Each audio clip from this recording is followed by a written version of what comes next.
Фактот дека државниот универзитет Свети Кирил и Методи никогаш не бил меѓу најдобрите универзитети на Шангајската листа, резултатите по полагањето на матурата, кои по кој знае кој пат говорат за квалитетот на образовниот систем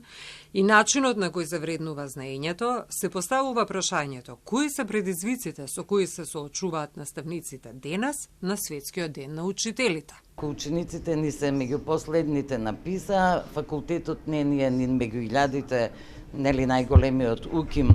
на Шангајската листа, значи ние имаме системски проблем и треба и системски да го решаваме. Она што владата и државата се должни да им помогнат во нивниот професионален развој, во стекнување на општествен статус, враќање на дигнитетот на наставникот,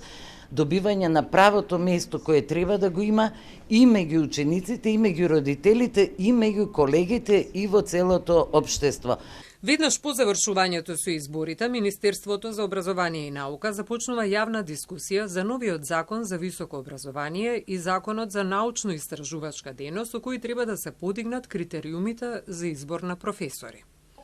Статусот на наставниците во образовниот систем, нивното стручно усовршување, начинот на кој општеството ја вреднува нивната улога и на кое ниво е јавната и институционалната свест за потребите и предизвиците на наставниот кадар,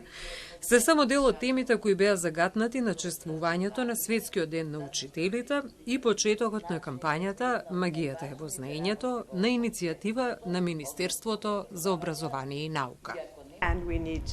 Потребни се многу инвестиции во однос на образованието и работата на наставниците. Треба да се цени нивната работа, се со цел тие ефективно да можат да ја вршат својата работа, како што сите ние родителите сакаме нашите деца да учат добро. Тоа значи дека мора да се работи на стручното усовршување на наставниците, обезбедување доволно ресурси за наставата, како и давање огромна поддршка за нивната работа.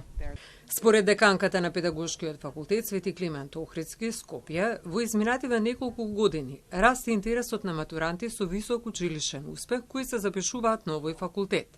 Свесни за сите предизвици кои со себе ги носи наставниот процес и креативниот пристап кој е неопходен за да се задржи вниманието на новите генерации. Се бара од нив веднаш да се прилагодат на сите промени што се случуваат во општествениот